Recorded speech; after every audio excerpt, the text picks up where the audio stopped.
My sister-in-law was practically starving her baby because she was physically unable to breastfeed her, saying it was either that or she wouldn't feed her baby at all, and now I'm a monster for calling her a horrible mother. For the record, we are in Europe. I'm sorry for my English, and also I'm extremely emotional. My sister-in-law, Julia, gave birth to a little Amanda 11 weeks ago. From the beginning, Amanda was barely growing, mostly losing weight instead of gaining. My country is heavily pro-breastfeeding and Julia decided that she wanted to breastfeed. However, Amanda wasn't gaining weight properly and landed in the 0.1th percentile for weight. Julia forbade me and my mum from coming to visit them. She said we will poison her if we bring her food. It was surprising, especially that before she gave birth, we were good friends. So we only saw little Amanda on pictures and videos my brother has been sending to us. And only once, my mum said she's worried because Amanda looked like she's hungry. She was crying and writhing, pushing her fists into her mouth, while Julia narrated on the video that this is how a happy baby looks like with a full belly. So my mum asked if Julia could give her a bottle because Amanda still seems hungry. Julia went berserk and cut us off completely. She was pumping but her supply didn't go up at all. Amanda had a tongue tie resolved but it didn't help much. Julia was using donor's milk to top up Amanda's feeds through a sonde. I don't know what this thing is called. Now, every week they're visiting a doctor's office for a controlled checkup of the weight. This is where it gets really messy. They were there yesterday. And yesterday, my brother called us crying that Amanda is in the hospital. The story went like this. As always, Julia asked my brother to bring her coffee before the weighing appointment while she's using the nursing room to change Amanda's nappy.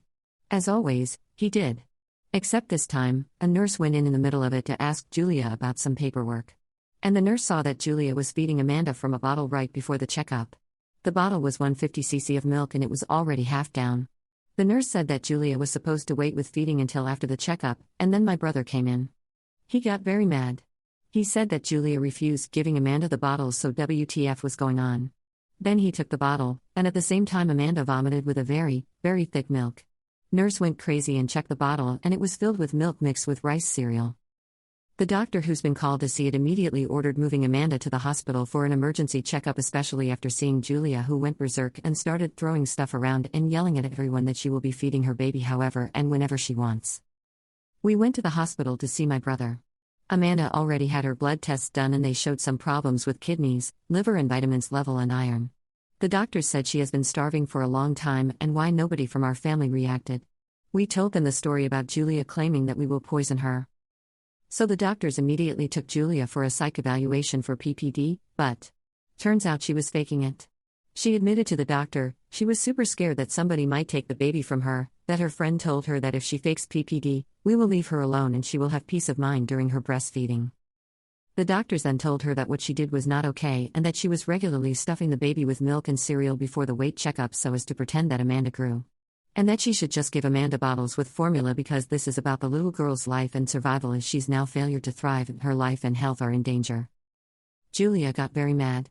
She yelled that she will either breastfeed Amanda or she won't feed her at all and that the choice is only hers because this is her baby and nobody else's. Now this is when the doctors told Julia that either she will go for another psych evaluation or they call the police. Julia agreed for the evaluation and they locked her up for a week. My brother is working 14 hours per day because they are poor and after their wedding, Julia decided she wants to be a traditional wife and he has to earn their living. So my brother said that whatever Julia is doing, it must be right. But after seeing what was happening, he got super mad. He said that she starved Amanda on purpose for her own sick satisfaction even though he was working hard on providing money so they would be able to buy formula if needed. He said he wanted divorce and full custody over Amanda. We don't know if he will get it because it's rare for dad to take care of their daughters. Also the doctors are mad at him that he didn't notice what Julia was doing.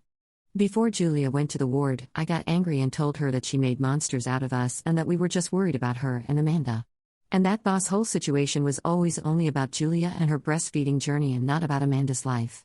She called me a batch and said I should have perished in childhood because nobody can love an autistic person like me. Am I a jerk here? Commenter: not a jerk. Julia is very mentally ill and was willing to offer baby to maintain some weird illusion. Commenter 2: not a jerk, obviously. Regardless of what Julia's diagnosis is, she is not safe to parent poor little Amanda. Obviously, the infant's needs come first, regardless of what journey a parent wants to make. Based on my work with abused and neglected children, the idea that mommy knows best is sadly very wrong in many cases, and fatally so in some. Update: first of all, our little Amanda is doing good and stays in the hospital. She's being fed with formula and bottles. My brother had to agree to this, and since yesterday gained 30 grams. She had more tests done and we're waiting for the results. The doctors are also worried about the fact that Julia force-fed Amanda with cereal mixed with donor milk before the appointments because apparently it can cause some problems with digestive system in the future, especially that they don't know for how long she's been doing it and she doesn't want to admit it. Second, thank you all for your support. Also, thank you for the comments stating that we let Amanda down and put her in danger. Me and my mum realize it and we feel terrible about it. Some people were questioning what happened because my previous post in other groups stated that Julia is feeding Amanda and that she's doing everything she can to provide milk for her. And yes, that is true, this is what we knew at that time.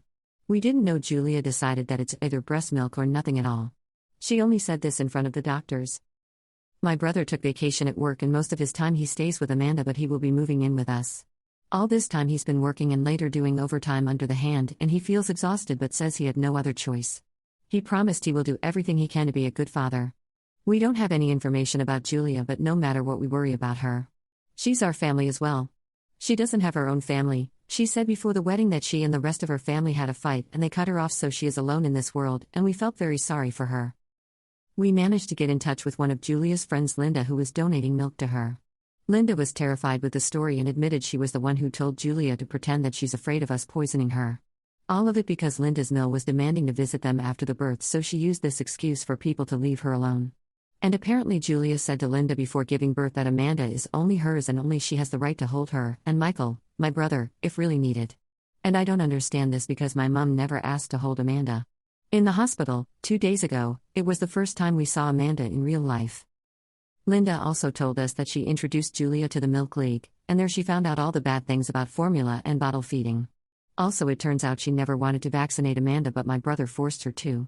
Linda said she recommended Julia a couple of lactation consultants who apparently weren't real educated LCs, but some women with Instagram accounts claiming to know a lot about breastfeeding. This is all for now. This is all the information I gathered. The most important to me is that Amanda is safe with the doctors and nurses. Commenter: hopefully he tries a bit harder than he did at being a proper parent. Anyone with half a brain cell can tell the difference between a fed baby and a starving one. Even if he was working 16 hours a day, all it takes is 30 seconds to look at his child. I've been told by 2 different family lawyers that, at least in the US, a large reason that fathers have the alleged difficulty in getting sole custody is simply because they don't try. They assume they won't get it, so they don't fight for it. In his case, his wife tried to starve her baby because she's crazy. So he better step up. I suspect that his hours will actually go down if he isn't having to pay for his wife's needs on top of his child. Commenter 2. So not only was this woman starving her kid, she was purposely surrounded by people who were also misinformed to a dangerous degree. I'm glad the baby is safe now, but I honestly don't think Sil should ever be near a child again.